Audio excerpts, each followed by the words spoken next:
तो आलोक शर्मा एग्री करते हैं? और क्या इस हालात में, कोरोना के हालात जब इतने बिगड़ चुके हैं, तो पश्चिम बंगाल में इतनी बड़ी बड़ी रैली और चुनाव होने चाहिए? कांग्रेस पार्टी का क्या मत है इस बारे में? देखिए, कांग्रेस पार्टी और तमाम विपक्षी पार्टियों ने मना किया था कि इलेक्शंस को पोस्टपोन किया जाए और तमाम पार्टीज का ये स्टेटमेंट ऑन रिकॉर्ड है।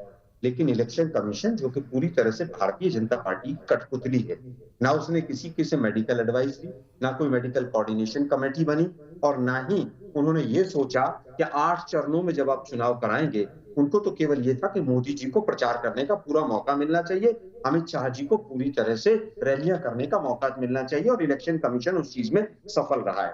अंधेर नगरी चौपट राजा, टके शेर भाजी, टके शेर काजा, यथा राजा तथा प्रजा। जब देश के प्रधानमंत्री विदेशों में भी जाकर मास्क नहीं लगाएंगे और देश के गृह मंत्री डिजास्टर मैनेजमेंट एक्ट लागू होने के बाद रैलियों में मास्क नहीं लगाएंगे, पूरी टीम उनकी मास्क लगा के खड़ी होगी, लेकिन वो नहीं लगाएंगे, तो जनता से आप कैसे कहेंगे? लाखों की रैली आप वेस्ट बंगाल में करेंगे और आकर दिल्ली में फिर उपदेश देंगे, कौन मानेगा? तो गोपाल जी ने बिल्कुल ठीक कहा है कि अपने सामान की रक्षा स्वयं करें। आपने भी दीपक जी मास्क लगाकर यहाँ पर बैठे, लेकिन अगर मीडिया जगत जिस समय 2 महीने सुशांत राजपूत पर डिबेट चल रही थी और 2 महीने रिया चक्रवर्ती पे और 1 महीने तबलीगी जमात पे डिबेट चल रही थी, अगर उस समय पे सरकार की थोड़ी बहुत पोल खोल लेता तो शायद आज आपको मास्क लगा के बैठने की जरूरत नहीं पड़ती। आप एक बहुत अच्छी डिबेट करते हैं और बहुत तथ्यों को सामने लेकर आते हैं, लेकिन आज हम जानना चाहते हैं, 1.25 साल हो गया, मार्च में देश के प्रधानमंत्री कहते हैं कि हमने विजय पा ली है, अब कुछ नहीं होगा और वी शेप कर्व आ गया है हमारा इकोनॉमी का।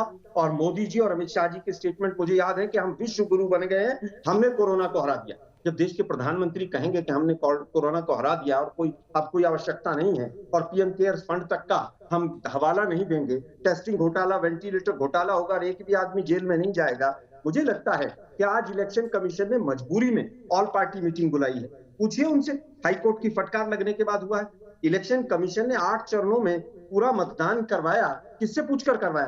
क्या कोई कमेटी बनी थी? क्या 4 एम्स के डॉक्टर आए थे? क्या किसी स्ट्रेन के बारे में चर्चा हुई थी? आज हम कह रहे हैं कि यूके का जो स्ट्रेन है बहुत स्ट्रांग है, वो स्ट्रेन है। आज कोरोना हर 2 घंटे में अपना पूरा रूप बदल रहा है, लेकिन ये सरकार निकम्मी सरकार है, बेशर्म सरकार है ये। आज पूरी तरह से जिस तरह का माहौल हो गया है, 1.25 साल के बाद हमारे पास ऑक्सीजन नहीं है, 1.25 साल के बाद जो जान रक्षक हमारे इंजेक्शन है उनकी कालाबाजारी हो रही है। इनके प्रदेश अध्यक्ष गुजरात में कह रहे हैं सारे खरीद लो जितने इंजेक्शन मिल रहे हैं। ये सरकार है इनकी। एक पूरे राज्यों की मिलाकर हेल्थ कमेटी तक नहीं बना पाई 1.25 साल में ये सरकार। एक कोऑर्डिनेशन कमेटी राज्यों की नहीं बन पाई, एक कोऑर्डिनेशन कमेटी सेंटर और राज्यों के हेल्थ मिनिस्टर्स की नहीं बन पाई, एक कोऑर्डिनेशन कमेटी एम्स के डॉक्टर्स की नहीं बन पाई इनसे। मुझे लगता है कि जिस तरह से झूठ का प्रचार होता रहा और झूठ और झूठ और झूठ, आज भी बीजेपी शासित राज्य मैक्सिमम गोपाल जी से जवाब ले लेते हैं इसका। छुपा रहे हैं। नहीं, इनसे पूछिए जरा कि 1.25 साल हो गए, हमने तो मार्च में ही पूरी तरह से विजय प्राप्त कर ली थी,